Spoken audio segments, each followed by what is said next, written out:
This LA trip was pretty much the Anime Expo and watching World Cup trip for myself. Because the World Cup's over now. But when we went to AX, it was like deep in the World Cup. And yeah, I'll be real with you. Like, we briefly talked about the World Cup like a few podcasts ago. It was one that just aired. Yeah, it's only had just started. And we have now kind of like, we're just about to finish the World Cup now. And yeah, I've been in full World Cup fever for the like entire month. I hate to admit it because I really hate FIFA. Yeah, but it's been really fun. It's been really so fun. Like, do you know what actually got me like super? Like, I enjoyed the 2022 Qatar World Cup for like the games were like really exciting. We had some really good storylines. But I don't think I was as invested in that one as I was this one, because what got me invested in this one, looking back, is just the memes. The memes are so good. And for like, it just this magical feeling of just for a 2-week period, for like maybe the group stage, it just felt like we had achieved world peace. You know what I mean? Yeah. Nah, it does feel chill. Yeah. Did you hear some of the stories coming out, even as like a non like football fan? I saw like that whole weird thing about like all the countries in FIFA trying to claim Hatsune Miku or something. Oh yeah, I did see that. I saw that meme. Well, that was kind of funny. was like Brazil. So Brazil got it. Then whoever beat Norway got it. Yeah, and then there was that Japanese guy, one of the games when Japan lost, where he like broke down crying because he lost Miku. I thought that was funny. Yeah, I think the memes this World Cup has been absolutely top tier. But I think even like beyond that, some of the stories that have come out of just human beings just getting on well with each other. Right. So I think some of the fandoms that have gotten some of the most attention, especially at the beginning of the World Cup, were Scottish fans and Scottish fans in Boston. I was like, that was did you hear about Scottish fans drinking Boston dry? They literally ran out of beer in Boston. And the only thing left was Bud Light. And that's where they drew the line. Like, hell no. To be fair, I think if it was like 2 a.m., I've got a killer buzz going. And you're like, there's only Bud Light left. I'm like, it's time to sober up. Yeah. I just think that I can't sink that low. Yeah, and this is Boston, by the way. Out of all like the cities, this is so funny. This is a city in America that is known for its drinking culture. What do you mean you're out of beer? Yeah, I saw a few interviews where it was like some of the pubs were saying like on like the amount they were selling when Scotland was in town was 3 times the amount as St. Patrick's Day. Holy shit. I believe it, bro. I believe it. Like, yeah. I believe it, man. The Scots can drink, bro. Coming from a Scottish family, like I remember a lot of the family parties, I was like, is this right? It's like, this cannot be healthy. Yeah, and you have like you had like Mexico, the Mexican fans, and the Korean fans. So this World Cup was hosted by technically 3 countries: Canada, USA, and Mexico. Right. And some of the games were played in Mexico, including like the South Korea games. Yeah. And the Mexican fans and the South Korean fans. So there's a little bit of history there, where in one of the previous World Cups, Mexico were due to go out and Korea were already out. But Korea, like, they managed to beat, I think, Germany or something, even though that match meant nothing. But because they had this upset win, it meant that Mexico went through to the next stage. Oh, okay. And the fans remember that. And so what happened when the South Koreans went to Mexico is it was a full-on love fest, man. They're like, my man. No. They were like, half of my feed during that week was just like Mexicans making out with like random Koreans on the streets during like the celebrations. It's just, you had like the cultural exchange as well with South Koreans. Geographically, they couldn't be further. I know, right? There was also the Japanese people going to Texas and trying barbecue. Oh, yes. Like, I did see that, yeah. But I saw a bunch of like Asian American streamers like going to the games and like pretending to be Japanese for like shits and giggles to like get the fucking reactions, and then it worked. Like I flew to New York for the start of my trip, and on the flight over, like half of the like Japanese people on my plane were wearing jerseys. Jesus. Because it Yeah. was like right before the start. Right. I mean, obviously that they have the New Jersey, New York stadium they call it. I mean, it is basically New York, even though it's Yeah. not technically in New York because it's very close. Yeah. And it was honestly like really wholesome just to see, for a brief period, like the US get like probably the best PR they've gotten in like such a long fucking time. Because I'd never seen so much positivity in like concentrated. Yeah, I can see what you were saying about the world peace. Yeah. Bro, you realize we have no enemies, bro. Yeah, we have no enemies. When the man doesn't tell us what to think and who to hate, we all fucking we fucking love each other, bro. You Just we gather do. around When and you watch a meet a bunch guy- of fellas kicking a ball around. Yeah, when you meet a guy that also wants to watch the game, you can't help but be like, dude, nice, man. Yeah. Fucking Hell nice, yeah. dude. Yeah. That's sick. And that's I think Love to see it.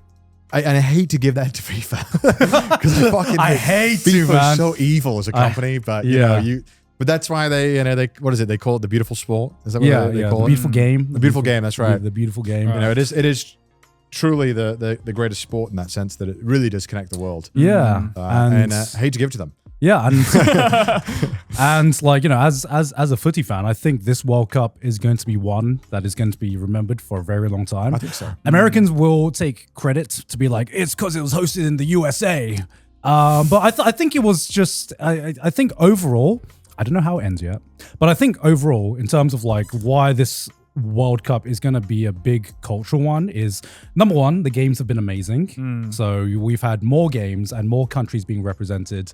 And we've had some amazing stories like, have you heard about like Cape Verde and what they achieved in the World Cup? No. So they are a tiny nation. I think like 300k people. 500k people 500, off the coast of, I think they're off the coast of Africa. Yeah. Correct. And they not only got through the group stages, but they managed to like almost beat the world champions, Holy Argentina. Yeah, it went into extra time. Yeah. And one of my favorite stories from this team is there's a few things. So one of their keepers had like this standout game against Spain, and he went from 50,000 followers on Instagram. And can you check how many followers he has now? So can you put Cape Verde goalkeeper Instagram? In the group stage as well, he also did not let a single goal through. Damn. Yeah, he was very good. What is He has 29 million followers. Holy shit. Just to show you the scale Wow. of football. That is Starting off at fuck yeah, dude. Good on him. Good You on know, him. and they were, looked like it was going to go to penalties, which is great. 'Cause Yeah. that's the true Yeah. 50-50. Yeah, dude. And unfortunately, 100%. Messi Yeah. got a goal. But Last there's the story that I think is even more interesting than this one, because this is like a fucking wholesome story. But because Cape Verde aren't known as a footballing nation, Right. So one of their defenders, before the World Cup, before having this heroic performance in the entire World Cup against Spain, Argentina, and everything, so one of their defenders, or one of their players, got hired off LinkedIn because. He got hired off LinkedIn because I believe they just don't have a football league. They went to the hobbies section. Yeah, It was like soccer. He got hired off LinkedIn, and the guy thought it was a scam for like ages and ignored it for like months and months and months. From bank worker to World Cup. Yeah. That is crazy. This is so That's fucking so cool. That's like some kind of movie plot where you're like, just when I thought I was out, they dragged me back in. That's crazy. That's really cool, man. Yeah, this is like so fucking insane to think about just what they've achieved and like the storylines behind it, which is what I think has really made this World Cup. I really hope Cape Verde gets a lot of like tourism after this. I think it will. I think it will. I'll be real with you. I'd not heard of this place before. No, I Yeah, never. I only know the name, but like, Yeah. I mean, good on them, dude. Yeah. Fuck yeah. That's so sick. Yeah, and like honestly, aside from the games and like beautiful stories like this, I think this has been a World Cup of superstars. Normally in a World Cup, you have a few people who show up and a few people who just, don't show up at all, don't meet the hype. But in this World Cup, it's like pretty much almost everyone who is a big name has showed up on the big stage. And I think I almost see like a passing of the torch as well, because you still have like the old goats, like Messi and Ronaldo. Yeah, right? of course. But a lot of like young audiences are starting to find out about other superstars like Mbappe, Haaland as well. Haaland is Norway's like star striker, and he's really made his rounds along like the younger generation. He's just really funny. And he's a really He's funny really guy. funny. Yeah. He's just one of those guys that is just, you can just tell he's so fucking funny. Yeah. Okay. This guy is literally just a modern day Viking.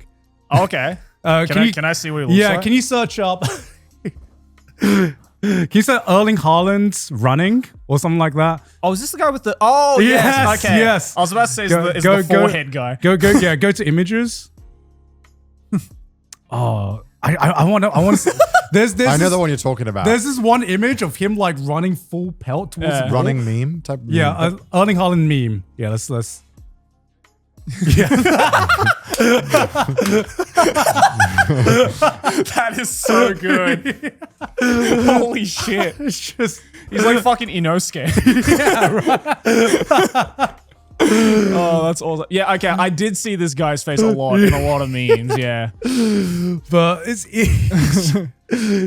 like he is just a cartoon character. Yeah. Just Yeah, everything about him is just fun to watch. yeah. And it was the first time Norway had qualified, I think, in a long time, right? Since 2000, it's been 20. Long time. Damn. Yeah. And then on top of that, they had a very good performance, and they, nearly beat England. Yeah.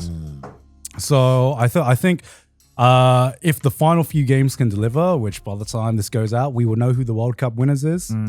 Hoping it's England. I'm sure there's going to be an insane amount of controversy or something that happens, and we look so silly here, just like Yeah. talking about like, God, I hope it's good. Well, it was so weird just to see the vibe shift so suddenly, because everything was all wholesome, everything was great, and then the one USA game happened where Oh, now what happened? I'm also out of No, so there was an incident where in a game against Bosnia, Yeah. Herzegovina, Yeah. USA played them, All right. and they won, but they got a red card, Right. which means that player can't play the next round as Right, well. right. You stop from that, because otherwise, there's, it would kind of be a little too easy to be a bit aggressive towards the later of the game when it doesn't matter as much. and as it was a harsh red card. So even me and Connor watch it live in one of the US bars.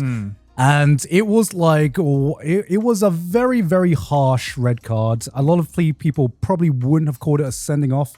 But this is football. This happens. There are a lot of controversial decisions and decisions that are in contention.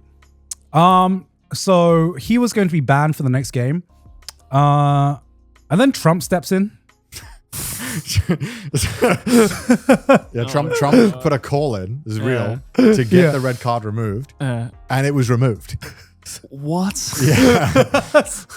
Which is insane. Yeah. Oh my god. And then people are so dumb sometimes, and they cope and they're like, why wouldn't Belgium want to face the US in true strength? Isn't that honorable? It's like, it's not about what the fuck in honor is, bro. It's the rules of the game. The fucking rules of the game. You can't just pick when they apply to you and you want to be full strength.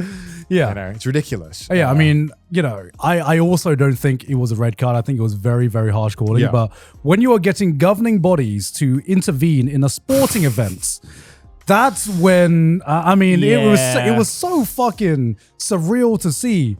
We all knew FIFA was corrupt. That's open knowledge.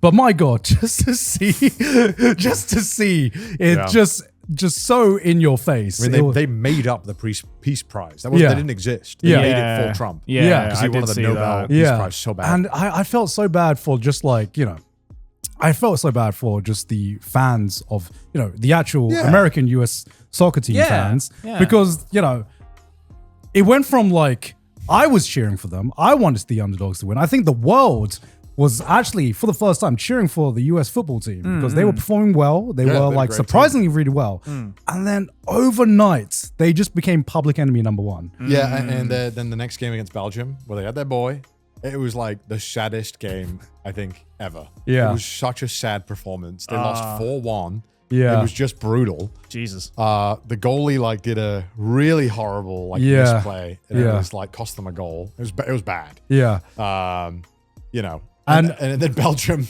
looked amazing on like pure spite. Like it was pure spite that dragged them into this. And then the next game, they looked so ass. Yeah, and I felt so sad because I was like, damn, it felt like in that like brief 2-week period, I was like, damn, football was really taking its like in the forefront of like US culture. I was like, maybe this has an opportunity to get people in America into football more than like usual. It must have. Yeah. Yeah, yeah. I'm sure it did. I'm sure it did. But then that 48-hour period of just this controversy happening, the vibes being killed, and then seeing their team go out in the most like, well, you know, they just couldn't secure the horrible way dub. possible. Big Boy Trump couldn't take 5 minutes without being in the spotlight. I was like, damn, I think this has sent the culture back there for like another 5 years. Yeah. Yeah, we watched one of the games in a bar. Yeah, it was really fun. We watched the Bosnia game. Yeah. And the vibes were really great because obviously Americans were like super stoked. The funniest part for me was consistently people cheering and not understanding offside. Because they would score a goal and it was so off, like it was offside. You could see the offside ref flagging it, and the guys in the bar still going crazy because they don't know what's happened yet. And then when the goal gets taken away, they're fucking fuming, they're screaming, and it's like, brother, it's offside. You know, like, and they're like, this rule should be removed. It's like, you know, the game would be really fucking boring without offside. It would be a really shit game. And then the other thing I noticed that people were like definitely aren't used to if they've never watched football is like diving. People fake They call it flopping. They call it flopping now? They call it flopping now. Yeah. And yeah, it is kind of one of those inexcusable things that when you watch it, you're like, I don't like it. I don't think nobody thinks it's good. I wish they were stricter on it because I think it would be better for the game if it was not. I wish they were as well, you know. And they were. I mean, obviously in some games they have been, you know, now they introduced a rule recently. I don't know when, I say recently, I don't know when they introduced it. That if you are caught faking getting hit to try and get a yellow card or a penalty, you could get a yellow card, or you know. Okay, good, yeah. But they rarely enforce it or check, so I think they need to be a bit stricter on it because I think it just kind of ruins the game. Not ruins it. Sorry, it doesn't ruin the game, but it's one that you just roll your eyes at because you're cheering for your guys and they're doing so good, and then you see them do like the cringiest dive. And like, I get it, they want the pen, but you're like, brother, come on, it's hard to like, it's hard to be like, man, that's so cool. And I feel that's like one of those things about football, soccer, where like non-football fans look at and just like, like what is this shit? Yeah, I mean, there should never be an incentive to do it. Unfortunately, there is a big incentive. One of my other favorite clips of Haaland is there's a clip of him like getting like a fucking like awful slide tackle, while he's like full on running, doesn't go down, and the defender gets stretchered off because he's injured from tackling Haaland. This is an absolute unit. I mean, bro's built like a fridge. Like, that's crazy. Bro's built. Yeah. He's built like a rugby player. He is, man. He would be a phenomenal rugby player. He'd be a great rugby player. Yeah. With that form. Amazing rugby player. Well, he's a great footballer, you know? Yeah. So, there you go. That's how it is. But yeah, I mean, enough football talk. Yeah, outside of that, sports.